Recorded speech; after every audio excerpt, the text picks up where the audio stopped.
नमस्कार दोस्तों, स्वागत है आप सभी का हमारे YouTube चैनल साहित्य और सृजन की दुनिया में।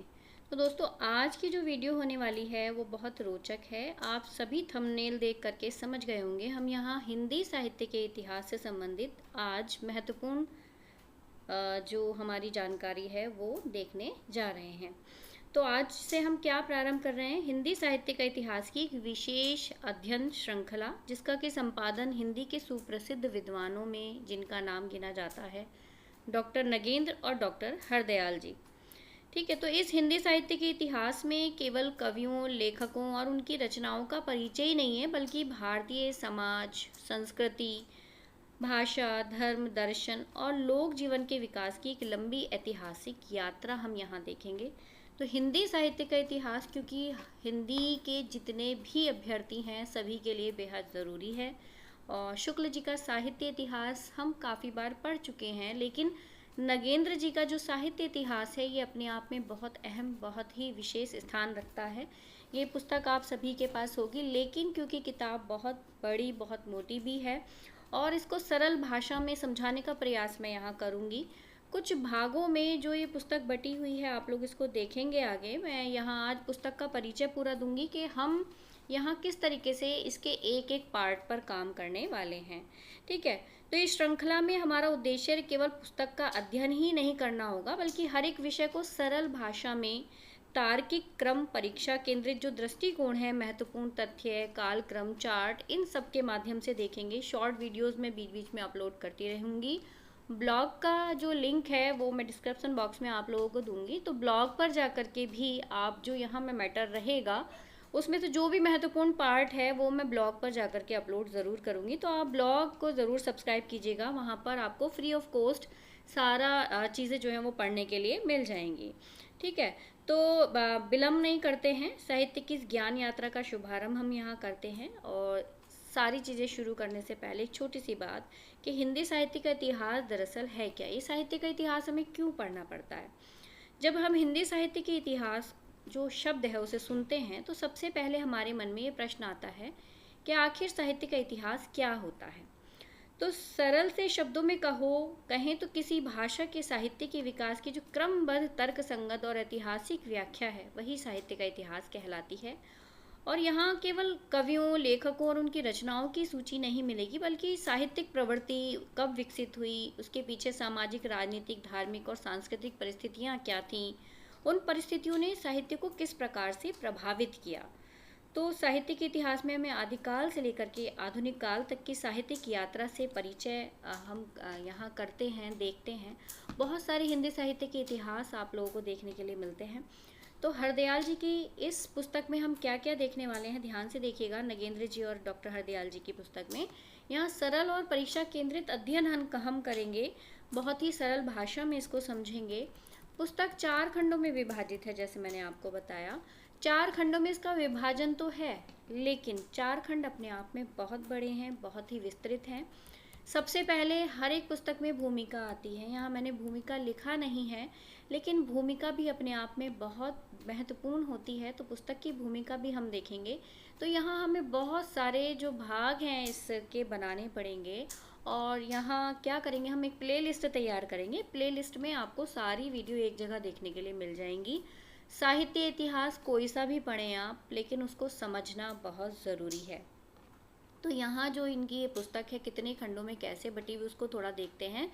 प्रथम खंड है इसका पूर्व पीठिका तथा आदिकाल में। ठीक है, पूर्व पीठिका तथा आदिकाल।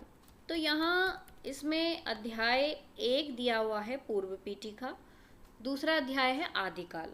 ठीक, तो ये हम दोनों यहाँ देखेंगे। आदिकाल अपने आप में बहुत विस्तृत है, आप सभी को पता है। पूर्व पीठिका में भी इन्होंने बहुत सारी चीज़ें यहाँ दी हुई हैं पुस्तक में। थोड़ा सा अगर मैं विस्तार से बताऊँ तो यहाँ इतिहास का अर्थ, स्वरूप हम यहाँ देखेंगे। इतिहास दर्शन की रूपरेखा देखेंगे। साहित्य का इतिहास दर्शन यहाँ इन्होंने दिया है। काल विभाजन, नामकरण, ये सब कुछ यहाँ आप लोगों को देखने के लिए मिलेगा। और इसके अलावा जो दूसरा भाग यहाँ आदिकाल हम देख रहे हैं, तो आदिकाल में हिंदी साहित्य का आरंभ से लेकर के अपभ्रंश, आदिकाल, सिद्ध साहित्य, जैन साहित्य, नाथ साहित्य, रासो साहित्य, लौकिक साहित्य, गद्य साहित्य, बहुत सारी जो साहित्य हमारा है, आदिकाल की विशेष उपलब्धियाँ, वो सब आप लोगों को यहाँ आदिकाल वाले पार्ट में देखने के लिए मिलेगा। और एक बात और बीच में बोल देती हूँ, जो बिल्कुल नए बच्चे हैं, पहली बार वीडियो देख रहे हैं, तो चैनल को अभी सब्सक्राइब कर दीजिएगा ताकि बाद में आप लोग भूल ना जाएं। और वीडियो पसंद आती है तो मुझे कमेंट्स ज़रूर कीजिएगा, और यहाँ वीडियो को लाइक करना भी नहीं भूलें। देखो, दूसरा हमारा जो खंड है वो यहाँ है पूर्व मध्यकाल अथवा भक्तिकाल। ठीक है, पूर्व मध्यकाल अथवा भक्तिकाल। तो यहाँ पर हम देखेंगे इसमें क्या क्या है, दूसरे खंड के अंदर हमें क्या क्या देखने के लिए मिलेगा। सबसे पहला जो पॉइंट है वो है भक्तिकाल और पूर्व पीठिका। जैसे आदिकाल और उसकी पूर्व पीठिका दी हुई है, ऐसे ही भक्तिकाल की पूर्व पीठिका देखने के लिए मिलेगी, जिसमें भक्ति आंदोलन, ललित कलाएं इन्होंने रखा है, परिवेश यानी कि राजनीतिक स्थितियाँ, सामाजिक स्थितियाँ, सांस्कृतिक स्थिति यहाँ देखने के लिए मिलेंगी। साहित्य और असाहित्य का प्रश्न यहाँ इन्होंने उठाया है, उपलब्ध सामग्री, वर्गीकरण, भक्ति काव्य, लौकिक काव्य, ये सभी इन्होंने भक्ति काल की पूर्व पीठिका में दिया हुआ है। अध्याय दूसरा है हमारा निर्गुण भक्ति काव्य।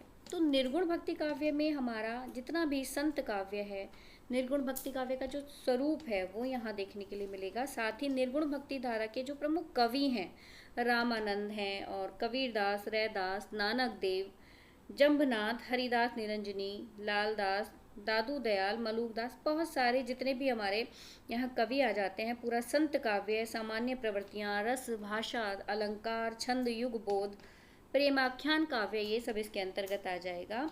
तो सभी को हमें सरल सी भाषा में यहाँ समझना है। प्रेमाख्यान परंपरा भी यहाँ हम पूरी देखेंगे, जिसमें पद्मावत आपकी आ जाएगी, मधुमालती, ढोला मारूरा दुहा, माधवानाल काम कंदला चौपाई, ये सारा का सारा हमारा निर्गुण भक्ति काव्य के अंतर्गत आ जाता है। ठीक है, और जो 5वां अध्याय यहाँ पुस्तक में मिलेगा वो मिलेगा आपको सगुण भक्ति काव्य। सगुण भक्ति काव्य में हमें वैष्णव भक्ति का उदय देखने के लिए मिलेगा। साथ ही यहाँ पर आपका वैष्णव धर्म के विविध रूप, वैष्णव भक्ति, तो सगुण में क्योंकि ईश्वर के सगुण रूप का वर्णन है, तो राम भक्त काव्य यहाँ देखने के लिए मिलता है, कृष्ण भक्ति काव्य यहाँ आ जाएगा। इसी में सारे संप्रदाय आपके बल्लभ संप्रदाय, निम्बार संप्रदाय, हरिदासी, राधा बल्लभ, चैतन्य, ये सारे संप्रदाय इसी के अंतर्गत आ जाएंगे, सगुण भक्ति काव्य के अंतर्गत। जो छठा अध्याय है वह है हमारा भक्ति काल के अन्य काव्य प्रवृत्तियाँ। तो जो बची हुई प्रवृत्तियाँ हैं, जिसमें वीर काव्य है, नीति काव्य, चरित काव्य, वो सब इसके अंतर्गत आएंगे। भक्ति काल का गद्य साहित्य की बात करें तो ब्रज भाषा गद्य, खड़ी बोली का गद्य है। देखो, यहाँ तक हमें गद्य सामग्री बहुत कम मिलती है। भक्ति काल, आदिकाल में यदि हम देखते हैं तो गद्य सामग्री कम मिलती है, यहाँ पर काव्य वाली सामग्री अधिक मिलती है। जो लेखन हुआ है वो क्योंकि अधिकांशतः आपको ब्रज में भी देखने के लिए मिलता है, रीतिकाल तक ब्रज में चला, फिर उसके बाद आप देखेंगे द्वितीय युग तक भी हम ब्रज की कुछ रचनाएं देखेंगे। आगे हम यहाँ देखते हैं जो इन्होंने 8वां अध्याय रखता है, भक्ति काल की उपलब्धियाँ यहाँ हमें मिलेंगी। तो जो भी भक्ति काल में उपलब्धियाँ रही हैं वो सब इन्होंने यहाँ पर इस पुस्तक में दी है। पुस्तक बहुत अच्छी है और बहुत बारीकी से हिंदी साहित्य के इतिहास को यहाँ रखा गया है। बहुत सारे साहित्यकारों ने यहाँ एक एक इतिहास खंड को लेकर के अपनी रचना यहाँ धर्मिता दिखाई है, अपना कहना चाहिए शोध परख दृष्टिकोण यहाँ देखने के लिए मिलता है, जिसको कि इस पुस्तक में संकलित किया गया है। और इसके संपादन जो नगेंद्र जी ने, हरदयाल जी ने किया, बहुत ही सुंदर ढंग से किया है, रोचक ढंग से किया है। परीक्षा के दृष्टिकोण से बहुत महत्वपूर्ण यहाँ ये पुस्तक है। तो तीसरा खंड हम यहाँ देखेंगे उत्तर मध्यकाल, जिसको कि हम रीतिकाल के नाम से जानते हैं। उत्तर मध्यकाल में इसका जो उत्तर मध्यकाल अथवा रीतिकाल करके जो ये पार्ट हमारा बनता है, अध्याय 9 हमारा ये है, जिसके अंतर्गत यहाँ रीतिकाल का नामकरण, सीमांकन, परिस्थितियाँ, उपलब्ध सामग्री, प्रवृत्ति विश्लेषण, रीति काव्य, रीति कवियों के वर्ग यहाँ सब आ जाएंगे, रीतिबद्ध काव्य, रीति मुक्त काव्य, सिद्ध काव्य, सब इसके अंतर्गत यहाँ देखेंगे उत्तर मध्यकाल का अथवा रीतिकाल के अंतर्गत एक जगह पर। फिर रीतिकाल का गद्य साहित्य, यहाँ पर रीतिकाल की अन्य काव्य प्रवृत्तियाँ आ जाएंगी, जिसमें भक्ति काव्य, सूफी काव्य, प्रेमाख्यान, राम काव्य, यानी कुछ प्रवृत्तियाँ यहाँ रीतिकालीन काव्य की देखने के लिए मिलेंगी आपको। नीति काव्य यहाँ जो हुआ वो भी आपको यहाँ देखने के लिए मिलेगा। रीतिकाल का गद्य साहित्य की यदि बात करें तो इसमें ब्रज गद्य, खड़ी बोली गद्य, दक्षिणी गद्य, राजस्थानी गद्य, अवधि की गद्य रचनाएं आपको मिलेंगी। रीतिकाल की उपलब्धियां भी, जैसे इन्होंने भक्ति काल की उपलब्धियां यहाँ दी हैं, ऐसी रीतिकाल की उपलब्धियां भी आप लोगों को देखने के लिए मिलेंगी। नेक्स्ट जो कि हमारा चौथा खंड यहाँ रहेगा वो आधुनिक काल रहेगा। और आधुनिक काल को देखो इन्होंने कहाँ तक कैसे विभाजित किया है। चतुर्थ खंड है, अंतिम खंड है इसका आधुनिक काल। आधुनिक काल जिसका अध्याय यहाँ 13 है, 13वें अध्याय में आधुनिक काल और उसकी पूर्व पीठिका। तो इन्होंने इसी तरीके से पुस्तक को विभाजित किया है। आधुनिक काल की भी पूर्व पीठिका यहाँ देखने के लिए मिलेगी। तो आधुनिक काल में यहाँ नामकरण आधुनिक काल का, जैसे रीति काल का नामकरण वगैरह था, भक्ति काल का, उपविभाग, परिस्थितियाँ, ये सब यहाँ मिलेंगी। साथ ही अगला जो हमारा पार्ट है भारतेंदु युग आ जाएगा। तो भारतेंदु युग जिसे हम पुनर्जागरण काल के नाम से जानते हैं, भारतेंदु पूर्व युग की जो काव्य धारा है वो यहाँ मिलेगी। नवीन परिवेश काव्य धारा में राष्ट्रीयता, सामाजिक चेतना, भक्ति भावना, जो भी भारतेंदु युग में रहा वो सब कुछ। इसके प्रमुख कवि आपको यहाँ देखने के लिए मिलेंगे।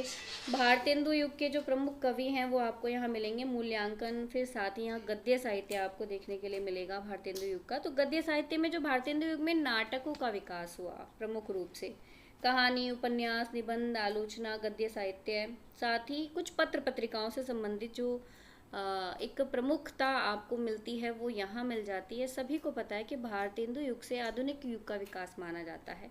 भारतेंदु युग में नाटक, निबंध और जितनी भी पत्र पत्रिकाएं, इन सब का प्रारंभ बहुत अच्छे ढंग से हो चुका था।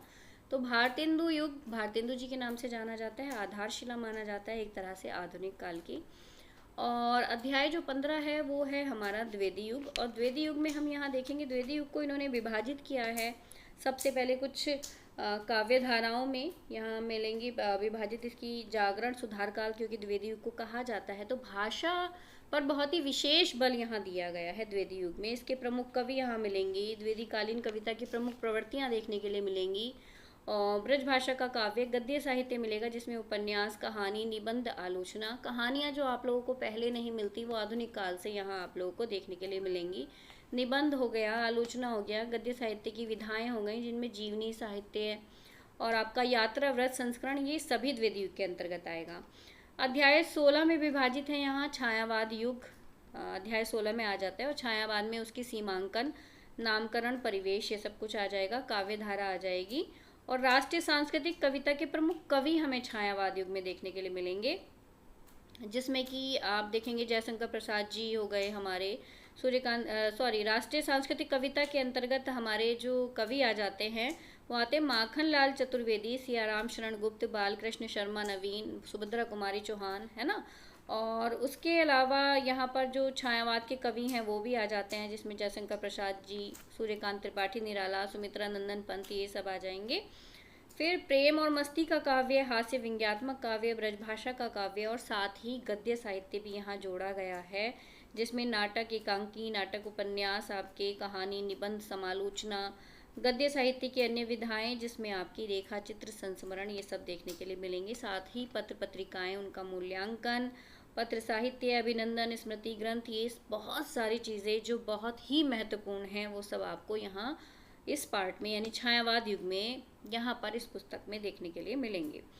छायावादोत्तर काल के अंतर्गत यहाँ इसमें क्या रखा गया है, दरअसल ये छायावादोत्तर काल में काव्य धारा, इन्होंने जो को भी काव्य धारा छायावादोत्तर में चली हैं, जैसे उत्तर छायावाद, व्यक्तिवादी गीति काव्य, सबसे ज़्यादा जो प्रश्न पूछे जाते हैं वो आधुनिक काल से आते हैं। आधुनिक काल के अंतिम समय से बहुत प्रश्न एग्जाम में पूछे जाते हैं, क्योंकि इसका गद्य साहित्य और काव्य साहित्य दोनों ही बहुत समृद्ध है। छायावादोत्तर में यदि हम देखें तो उत्तर छायावाद आ जाता है, व्यक्तिवादी गीति कविता आ गई, राष्ट्रीय सांस्कृतिक कविता, प्रगतिवादी, प्रयोगवाद, नई कविता, ठीक है। कुछ विशिष्ट प्रबंध काव्य यहाँ देखने के लिए मिलेंगे, नए गीत आपको मिलेंगे, आज की कविता, हास्य व्यंग्यात्मक कविता, ब्रज भाषा काव्य, मूल्यांकन, अद्यतन हिंदी साहित्य, अद्यतन हिंदी कविता, ये यहाँ पर आपको सब छायावादोत्तर में मिलेगा। और साथ ही गद्य साहित्य भी यहाँ हम साथ ही साथ देखते चले जाएंगे। तो गद्य साहित्य के लिए ऐसा नहीं है, हमें हिंदी साहित्य के इतिहास में गद्य साहित्य, हिंदी का काव्य साहित्य और हिंदी का गद्य साहित्य दोनों यहाँ देखने के लिए साथ साथ हमें मिलेंगे। तो जितना भी चला, जैसे यहाँ गद्य साहित्य में हम नाटक और अद्यतन हिंदी नाटक, अद्यतन हिंदी नाटकों में आपके एकांकी नाटक और उपन्यास हम यहाँ देखेंगे, हिंदी उपन्यास, कहानियाँ, निबंध, समालोचना, गद्य साहित्य की अन्य विधाओं में जो भी रेखाचित, संस्मरण, हमारी अन्य साहित्य विधाएं आती हैं, इंटरव्यू, पत्र, सभी साहित्य, अभिनंदन और स्मृति ग्रंथ, वो सब यहाँ मिलेंगे। तो क्योंकि छायावादोत्तर काल कब से कब तक आप लोगों का चल रहा है, आप सभी को पता है, आधुनिक काल का समय हमारा। तो वो काल अपने आप में बहुत बड़ा बन जाता है और इसमें छायावादोत्तर का बहुत ही कहना चाहिए एक विशेष और समृद्ध रूप यहाँ देखने के लिए मिलेगा आपको। तो अपने आप में ये पुस्तक बहुत विशेष होने वाली है और ये श्रृंखला, ये वीडियो भी आप लोगों के लिए जो श्रृंखला अब चलेगी बहुत ही महत्वपूर्ण होने वाली है। तो बहुत ही पेशेंस के साथ यानी धैर्य रख करके आपको ये क्लास लेनी होंगी, क्योंकि हिंदी साहित्य का इतिहास ऐसे ही समझ में नहीं आ जाता है, उसके लिए अपने बौद्धिक स्तर को थोड़ा समृद्ध करना पड़ता है। तो मिलते हैं कल इसकी नेक्स्ट वीडियो में। कल से हमारी स्पेशल क्लासेस ये शुरू हो रही हैं, फ्री ऑफ कॉस्ट हैं। जिनको भी यहाँ जुड़ना है जुड़ सकते हैं, अपने दोस्तों के साथ शेयर कीजिएगा और मुझे मैसेज ज़रूर करके बताइएगा कि आप लोगों को ये कंटेंट, ये वीडियो और ये जो हमारी सीरीज़ है वो कैसी लग रही है। मिलते हैं कल नेक्स्ट वीडियो में, तब तक के लिए नमस्कार, बाय बाय।